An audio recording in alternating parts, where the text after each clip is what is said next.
अरे ग्रुप 2 दोन श्लोक अरे संपले. तिसरा श्लोक सुरू झाला होता. ओम इत्येतदक्षरम् इदं सर्वं गोपाल तस्य उपव्याख्यानं भूतं भविष्यति ओंकारेव चान्यत त्रिकालातीतं तदोंकारे एतद् ब्रह्म अयमात्मा ब्रह्म स्वयमात्मा चतुष्पाद हे मूल ओम पूर्णानन्दज्ञानशक्तिस्वरूपं नित्यमव्ययम् चतुर्था सर्वभोक्तारं ते विष्णु परं पदम् मांडूकरूपिणा वरुणेन चतुरूपो नारायणः स्तूयते. चार रूपे असणाऱ्या नारायणाची स्तुती करत आहेत. स्वयं आत्मा चतुष्पाद म्हणून चतुष्पाद म्हणून म्हणजे ना याकरता चार रूप. जागरित स्थानो बहिः प्रज्ञा. जागृत अवस्थानामध्ये प्रज्ञा म्हणजे आपल्याला जे जाणीव असते की नाही, ती जाणीव देणारा, बाहेर ती जाणीव जी आहे ती देणारा प्रज्ञरूपी नारायण असतो. जागृत स्थान हा म्हणजे जागृत अवस्थेमध्ये असणारा परमात्मा. सप्तांग एकोनविंशतिमुख स्थूलभूत स्थूलभुक वैश्वानर प्रथम पाद. पहिला पाद जे आहे 7 अंगांनी आणि 19 मुख असतात त्याला. स्थूल भोक्ता आहे, स्थूल इंद्रियांच्या द्वारे भोगता. तो वैश्वानर नावाचा पहिला पाद. स्वप्नस्थानो अंतः प्रज्ञ. हे बहिप्रज्ञा झाल्यावर अंतः प्रज्ञा असणार असतो स्वप्नस्थानामध्ये. सप्तांग एकोनविंशतिमुख प्रविविक्त भूक तेजसो द्वितीय पादः. 7 अंगांनी आणि 21 मुखांनी युक्त असणार होतं. 19 19 मुखांनी युक्त असणार आहे. प्रविविक्त भूक वेगवेगळ्या विषयांचा भोग करणार. प्रविविक्त म्हणजे वेगवेगळे. हा ते जे काही पदार्थाचे भोग असतात ते सगळे तेजस नामक परमात्मा स्वीकार करत. विश्व तेजस प्राज्ञा मग अशा असतात ना, त्यापैकी प्राज्ञ नामक पहिला महात्मा परमात्मा जो आहे की नाही, तो जागृत अवस्थेमध्ये बहिप्रज्ञांच्या ठिकाणी प्रज्ञ रूपाने राहून प्राज्ञ नाम परमात्मा बाहेरचे जे 7 आणि 19 अशा प्रकारचे मुख आहेत. 7 अंग आणि 19 मुख स्थूल रूपाने वैश्वान रूपी परमात्मा प्राज्ञ नाम परमात्मा स्वीकार करतो. हे दुसरा जो आहे स्वप्नस्थानामध्ये असणारा अंतःप्रज्ञ म्हणजे आतली प्रज्ञा सगळे स्वतःच्या ताब्यात ठेवते. बहिप्रज्ञा अंतःप्रज्ञ होऊन सप्तांग एकोनविंशतिमुख प्रविविक्त भूत प्रत्येक गोष्टीला व्यवस्थितपणे स्वीकार करणारा तेजस नाम परमात्मा म्हणून दुसरा पाद. त्यानंतर सुतो न कंचन कामं कामयते न कंचन स्वप्नं पश्यति तत् सुषुप्तम्. सुषुप्तस्थाने एकीभूतः प्रज्ञान घनः प्रज्ञान एव नंदो आनंदमय आनंदभूत चेतोमुखः प्राज्ञस्तृतीयः पादः. तिसरा पाद ज्या ठिकाणी सुषुप्त अवस्था पण म्हणतो. जागृत अवस्था, स्वप्नावस्था आणि सुषुप्त अवस्था. त्या सुषुप्त अवस्थेमध्ये न कंचन कामम काम येते सुषुप्त अवस्थेमध्ये असताना कोणतीही कामना करत नसतो बरं का. न कंचन स्वप्न पश्यते कोणतंही स्वप्न त्या म्हणजे स्वप्नावस्थेमध्ये म्हणजे हे कोणतं सुप्ती अवस्थेमध्ये दिसून येत. म्हणून त्याला म्हणतात सुषुप्त. सुषुप्त स्थान एकीभूत सुषुप्त स्थान ते काय होत आहे, सगळ्या गोष्टी एका ठिकाणी होतात. प्रज्ञाघन फक्त प्रज्ञानात एक मात्र जरा असते. असा परमात्मा आपल्या नाभीच्या ठिकाणी राहतो आणि आनंद आपल्याला देत असतो बरं का. प्रज्ञाघन हा एव आनंदमयो हि आनंदमुख चेतो मुख चेतना मात्र असते बरं का तुला. चेतना असतीये म्हणजे काही चेतना काही सगळी जात नाही असा अर्थ. निश्चेष्ट होऊन राहणारा जो मृत शरीरात असतो ना, त्याला कशी चेतना नसते तसं नसतो असा अर्थ. चेतो मुखा प्राज्ञ तृतीय त्या प्राज्ञरूपी परमात्म्याचा तिसरा पार. एष सर्वेश्वरः एष सर्वज्ञः एष अंतर्यामी एष योनिः सर्वस्य प्रभावाप्ययो हि भूता. त्याच परमात्म्याला सर्वेश्वर म्हणतात, सर्वज्ञ म्हणतात. हा अंतर्यामी आहे. हा सगळ्यांना योनी जन्मादी देणार आहे. सर्वस्व प्रभावाप्ययो सगळ्या प्रपंचातील सगळ्या गोष्टींना सगळ्यांना उत्पन्न करणं आणि नाश करणं हे काम त्याचं असतं. ही भूता हा परमात्मा ना सगळ्यांना असे हे क्रिया आणून देणार ते तीन चार प्रकारे आहे. त्या ठिकाणी असे श्लोक आहेत. अत्र एते श्लोकावरून बहिप्रज्ञो विगुरु विश्वो ह्यनन्तः प्रज्ञस्तु तैजसः. बहिप्रज्ञ हा बाहेर ती प्रज्ञा असणारा असा पहिला, बाहेरच्या इंद्रियांना प्रज्ञा देणारा पहिला. विभू विश्व हा विश्वनाम परमात्मा विभू अंतःप्रज्ञा असणारा असतो म्हणून तो जो असतो तो तैज विश्व तैज. घन प्रज्ञस्तथा प्राज्ञ अगदी अत्यंत गाढ निद्रा देणारा असा जो असतो की नाही तो प्राज्ञ नाम परमात्मा आहे. घन प्रज्ञस्तथा प्राज्ञ एक एव त्रिधा स्मृतः. तो श्रीहरी तीन प्रकारे राहतो. दक्षिणाक्षिमुखे विश्वो विश्वनाम परमात्मा जे कुठं राहत असतो दक्षिणाक्ष म्हणजे उजव्या डोळ्यामध्ये राहतो विश्व नामक परमात्मा राहतो. मनश्चंद असतो तैसा. मनाच्या आतमध्ये काय तैस नावाचा दुसरा जो आहे की नाही म्हणजे जो स्वप्नावस्थेमध्ये असतो तो विश्व तैजस बरं का तो दुसरा. आकाशे ते हृदय प्राज्ञा आकाशामध्ये राहणारा आणि आपल्या हृदयामध्ये राहणारा प्राज्ञा नामक तिसरा. हम्म त्रिधा देहे व्यवस्थित हा परमात्मा तीन प्रकारे आपल्या सगळ्या देहांत प्रत्येकांच्या देहामध्ये राहत असतो. विश्व हे स्थूल एवं नित्यम. विश्वनाम परमात्मा काय करतो स्थूल पदार्थांचा भोग घेत असतो. तेजस नावाचा जो परमात्मा आहे तो स्वप्नावस्थेमध्ये प्रविविक्त भूक वेगवेगळ्या वेगवेगळ्या विषयांचा संग्रह करतो भोग अनुभव घेत असतो. आणि तिसरा जो आहे की नाही आनंद भोग आनंद भोग घेत असतो. त्रिधा भोगम निबोधत या परमात्मा या रीतीने परमात्मा तीन प्रकारे भोग घेत असतो. स्थूलम तर्पयते विश्वम. स्थूल रूपाने परमात्मा काय करतो सगळ्या प्रपंचाला विश्वनामक परमात्मा तृप्ती देत असतो आणि वेगवेगळ्या पद्धतीने त्यांना जे भोग देतो तो तैस आनंदांच्या तथा प्राज्ञ तुझा तृप्ती जाणत. आनंद रूपी परमात्मा काय करतो प्राज्ञ नाम परमात्मा आपल्याला गाढ आलिंगन करून राहतो आणि आनंद करतो. याप्रमाणे तीन रीतीने आपल्याला परमात्मा तृप्ती देत असतो संतृप्त करत असतो असं जाणा. त्रिशोधामचं यद भोजन ह्या तीन लोकांमध्ये जे काही भोज आहे की नाही भोगण्यासारखं विषय आहे पदार्थ आहे. भुक्तायश्च प्रकीर्तित तर तिन्ही प्रकारचे भोग परमात्मा स्वतः स्वीकार करत असतो. वेदैतदुभयं यस्तु स्वपुंजानो न लिप्यते. ही गोष्ट जो कोणी चांगल्या रीतीने जाणतो की नाही आणि इतके भोग घेतले तरी काही त्या भोगाचा त्याला लेप लागत नाही.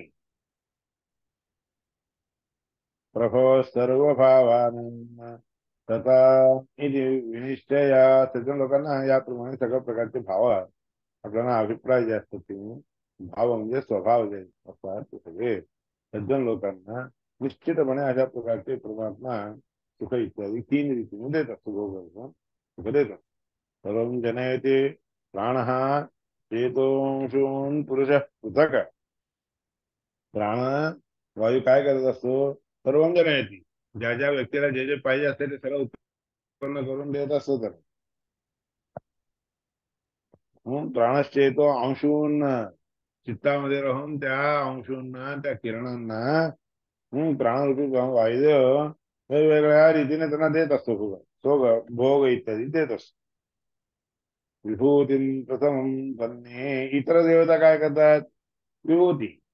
विभूती म्हणजे ऐश्वर्य इत्यादी सगळं जे आहेत इतर देवता म्हणते सृष्टी चिंतक.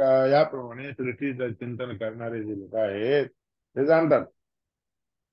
स्वप्न माया स्वरूपेती, स्वप्न माया स्वरूपेती सृष्टीरन्ये विकल्पिता. काही लोक काय म्हणतात माहितीये का? ही सृष्टी म्हणजे स्वप्नातील माया कशी असते की नाही त्या रीतीची सृष्टी आहे म्हणून काही लोक म्हणतात. म्हणून ब्रह्मसत्यम जगन मिथ्या म्हणतात ते लोक. ब्रह्म एकच सत्य आहे, बाकी सगळं मिथ्या आहे म्हणतात.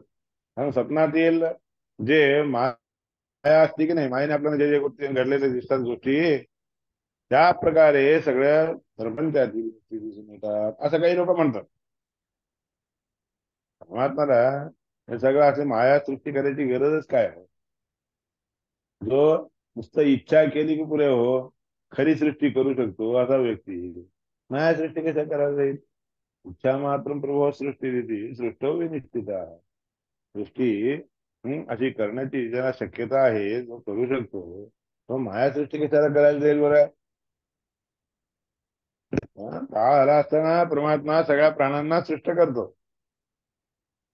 काळाच्या बद्दल चिंतन करणारे लोक काय म्हणतात? काल सृष्टी म्हणून म्हणतात. भोगार्थम सृष्टीरित्यन्ये क्रीडार्थम इति आपण. काही लोक परमात्मा भोग घेण्यासाठी म्हणून सृष्टी करतो असं काही लोक म्हणतात. अजून काही लोक काय म्हणतात? क्रीडार्थम. काही लोक क्रीडेसाठी म्हणून परमात्मा करतो. खेळ पोरं कसे खेळत असतात त्याप्रमाणे परमात्मा ही खेळाची क्रीडा आहे असं काही लोक. देवस्य एष स्वभाव अयम. हा परमात्माचा असा स्वभाव आहे. आप्त कामस्य का स्पृहा. ज्या सगळ्या गोष्टी मिळालेल्या असतात तरी स्पृहा कशाला करायला जातील? संतृप्त झालेला व्यक्ती पुन्हा जेवायला खायला प्यायला कशाला बसेल? खायची इच्छा कशाला करेल? म्हणून याप्रमाणे पहिल्या खंडामधील अनेक परमात्म्याचे हे सगळ्या व्यक्ती दाखवलेले आहेत बरं का. आता ह्याच्यावर आचार्य काय म्हणतात भाष्यामध्ये बघूया. ते सगळं मूल तुम्हाला सांगितलं. तर भाष्यामध्ये काय म्हणतात?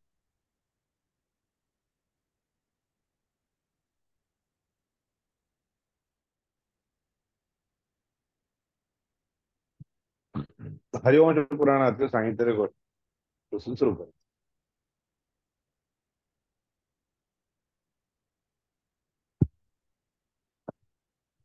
अयमात्मा ब्रह्मापर्यंत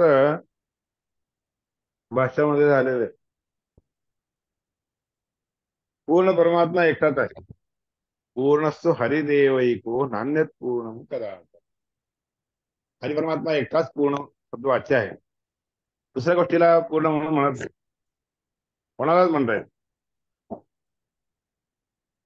प्रकृतीला सोडून बाकी कोणतंही देखील कोण म्हणत नसते. त्याकरता विनाच प्रकृतीम दिलेलं आहे. विनाच प्रकृतीम, प्रकृतीला सोडून नान्यत कालातीतम परात्मनः. प्रकृतीला सोडून बाकी कोणतंही देखील कालापासून अतीत म्हणजे वेगळे आहे असं सत्य. काल म्हणजे काय आहे? कोणते कोणते असतात नित्य? काल, दिशा, वेद, प्रकृती, आत्मा आणि जीव हे सगळे नित्य. अभिमानात जीवानाम न कालातीत होय. जीवांना देखील अभिमान असतो. त्याकरता काल सोडून ते वेगळे असतात असं म्हणता येत नसतं बरं का. हं? कालामुळे ते सगळे लोक असतात असं म्हणावं लागतं. म्हणून तिच्यात दिलेले सत्य. अभिमानात् तु जीवानां न कालातीतता भवेत्. म्हणून कालाला सोडून ते लोक प्रत्येक जीव प्रत्येकी राहत असतात असं कधीच म्हणता येत. कालाशिवाय त्यांची काहीच गती नाहीये, स्थितीच नाहीये. मुक्तानामपि पूर्वत्र कालसंबंध ईरितः. मुक्त लोक जे असतात त्या लोकांना त्या कालनामा परमात्म्याचा संबंध असतो. मुक्त झाले तर कालनामा परमात्म्याचा संबंध राहत नाही असं समजू नका. मुक्त झालेल्या लोकांना देखील आधी कालाचा संबंध असावाच लागतो. कालाचा संबंध असावा लागतो.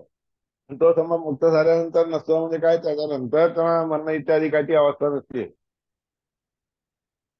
त्याच्या आधी मात्र असते.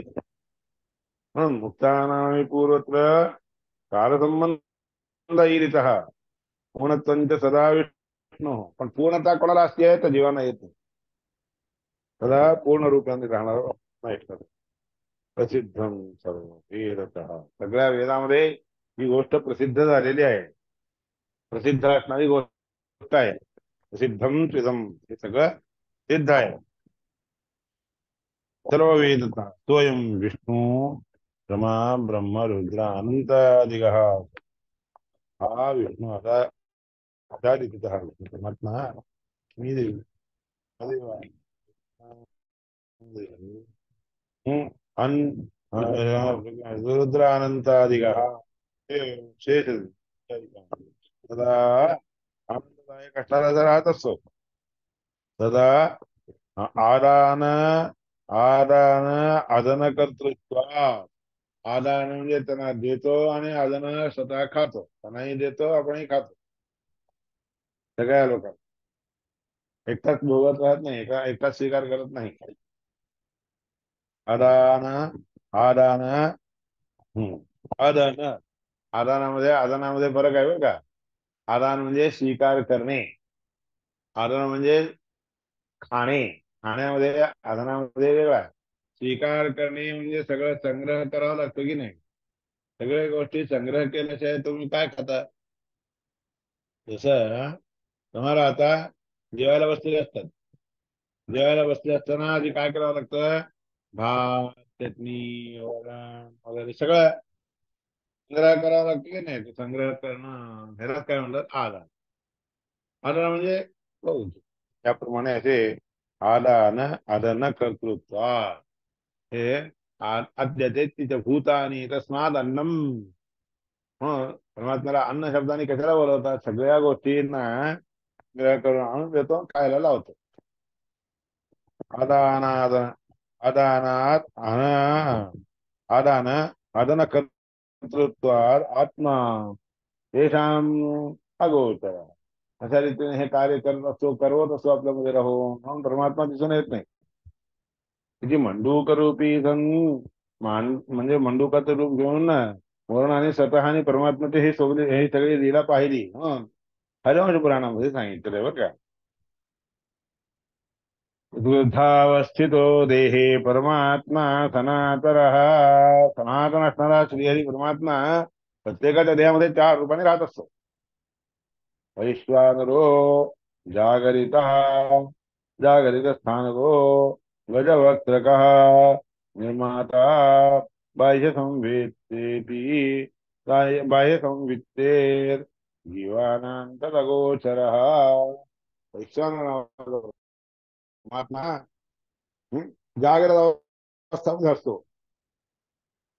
आणि गजवक्त्रकः म्हणजे गणपतीचं मुख देऊन घेणारा रूपाने देखील राहत असतो. निर्माता त्याचप्रमाणे निर्माण करणे हे आहे बाह्य संवित्ता. बाह्य संवित्ता म्हणजे बहिर्ंद्रियांमध्ये राहून घेताना देणारा ज्ञान देणारा हा निर्माता. बहुवित्तेची बहुवित्ते बहुवित्ता बहुवित्ता म्हणून असल्या कारणाने तो निर्माता होतो. जीवानां अगोचर. हा जीव लोकांना हा विषय अशा रीतीने परमात्मा राहतो ही गोष्ट त्यांना कळत नसते, दिसत नसते बरं का. अष्टादशमुखान्यस्य. ह्या परमात्म्याचे 11 मुख आहेत. उमाकाराणि सर्वशः सगळे पुरुषांच्या आकाराप्रमाणे असतात 18 मुख. उमाकाराणि सर्वशः मध्यमं तु गजाकारम्. तर 18 मुखामध्ये पहिले मधलं जे मुख आहे की नाही ते मुख मात्र गजाकाराचं आहे, गज रूपाचं आहे. बाहु परद्युमान, ते बाहू आहे म्हणजे 4 बाहू आहेत. आणि सर्वश्रेष्ठ असणारा असा प्रकाशमान असणारा श्रीहरी परमात्मा 18 मुखाने युक्त असतो. पादो हस्तिकरो हस्ता इति सप्तांग पादो 2 पाद. हस्तिकर म्हणजे हत्तीचं जसं सोंड असते त्याप्रमाणे हस्त, 2 हस्त असतात. इथे सप्तांग याप्रमाणे 7 अंग सांगितले. काल त्याच्यात म्हणले ना 7 अंग आणि 19 त्या परमात्म्याचे 19 जे आहेत दशा आहेत, अवस्था आहेत. त्यापैकी 7 अंग हे झाले. अष्टादशमुखान्यस्य उमाकाराणि सर्वशः मध्यमं तु गजाकारं चतुर्बाहु 4 बाहू परः पुमान् पादौ 2 पाद हस्तिकरो हस्ता विदत्तांगैर्तः 2 पाद 2 हात. 7 अंग कोणते कोणते सांगायला लागले. चतुर्बाहु परः पुमान् 4 बाहूने युक्त असणारा हा श्रीहरी परमात्मा. त्याचं पहिलं हे जे 18 दशमुखाने युक्त असणार हे कुमाकार आहे. त्यानंतर मध्यमध्ये आहे की नाही गजाकार आहे. 4 बाहूने युक्त असणारा हा श्री परमात्मा आहे. 2 पाद 2 हात, 2 पाद 2 हात, 4 बाहू. त्यानंतर गजाकार मुख मध्यम असणाराचं आणि व आकाराचं रूप असणाराचं हे कोण 4 आणि 3 7. 4 आणि 3 7 झाले. अष्टादशमुखान्यस्य उमाकाराणि सर्वशः मध्यमं तु गजाकारं चतुर्बाहुः परः पुमान् पादो हस्तकरो हस्ता 2 आणि हस्तकर हस्तासकट 10 हात असे 7. 2 हात 2 पाय 4 बाहू राहणार गजाकार मुख असणार असं. त्यानंतर आकाराचा असणार असं एक रूप. ते एकूण 7 आहे. हे 7 अंग आहेत. स्थूलान भोगान इंद्रियैः सपुमान भुंक्ते शुभान. स्थूलरूपी असणाऱ्या ह्या सगळ्या अंगामध्ये परमात्मा राहतो आणि स्थूलरूपाने भोग घेत असतो. परमात्मा जे भोग घेत असतो तो सगळं घेतो असं नाहीये. त्याच्यातलं फक्त शुभ असणारा मात्र स्वीकार करतो. अशुभ असणारा कधी परमात्मा स्वीकार करत नाही. अशुभ असणारी गोष्ट जी आहे की ते सगळं आपण खावं, ते आपल्याला भोगावं. आणि त्याच्यामुळे दुःख इत्यादी जे येत असतात ते आपल्याला येतात, परमात्म्याला येत नसतं. शुभ असणारी गोष्ट मात्र तो स्वीकार करतो म्हणून सांगायचं. युद्धत कर्म करोमी तत्त्वदखिलम विष्णू तो आराधना म्हणून म्हणतो. हे जे काही कर्म करतो ते हे विष्णू परमात्मा तुझी आराधना आहे असं म्हणतो. पण त्याच्यात चांगलं कर्म मी करतो हे तर मात्र परमात्मा आहे. म्हणून परमात्मा जे आहे की नाही फक्त शुभ घेत असतो. अशुभ परमात्मा कधीही घेत नसतो. म्हणून अशुभ कर्म सगळे कली इत्यादी करण्यात दे म्हणून प्रार्थना परमात्मा तिकडे प्रार्थना कराव्या. भुंक्ते ना शुभम म्हणून तर शुभ मात्र स्वीकारतो. विश्वं स्थूलं समुद्दिष्टं सर्वसंबद्ध संबा सर्वसम्यक हेतुतः. सर्वगम्यत्व हे परमात्मा सर्वगा असतं. सर्व म्हणजे काय सगळीकडे राहणार आहे. याकरता स्थूल आकार जे आहे की नाही ते विश्वरूपी विश्वरूप म्हणतात. तत्संबंधो तत्संबंधी नरो आकात वैश्वानर उदाहृत. त्याला संबंध करून म्हणजे त्याबद्दल ते असल्या कारणाने नर म्हणून असतो मनुष्य. त्याला नर कशाला म्हणतात? अनाशात. नाश कधी नसतो म्हणून. नृगतौ, गतिशील असणारा असा तो परमात्मा असतो म्हणून. नाश त्याला कधी होत असतो, होतच नसतो. म्हणून अनाशात वैश्वानर. वैश्व वैश्व शब्दाचा अर्थ विश्वतः, सगळीकडे संबंध ठेवून राहतो. नर म्हणजे काय? नाश नसणारा करणारे त्याला नर म्हणतात. कळालं का? वैश्वानर शब्दाचा अर्थ दाखवलेला आहे. तत्संबंधी नर हा सर्व सम्यक सर्व गम्यत्व हेतुतः विश्व. विश्व शब्दाचा अर्थ सर्व, सगळं. सगळं गम्यत्व म्हणजे सगळ्याला गती देणारा असल्या कारणाने परमात्म्याला वैश्व. हे नर हा वैश्व नर हा म्हणून म्हणतात ना. अनर हा असल्या कारणाने, अनर हा म्हणजे नाश नसल्या कारणाने त्याला नर म्हणतात. अविनाशी तु तद्विधी येन सर्वमिदं ततम्. तो गीतेत सांगितलं.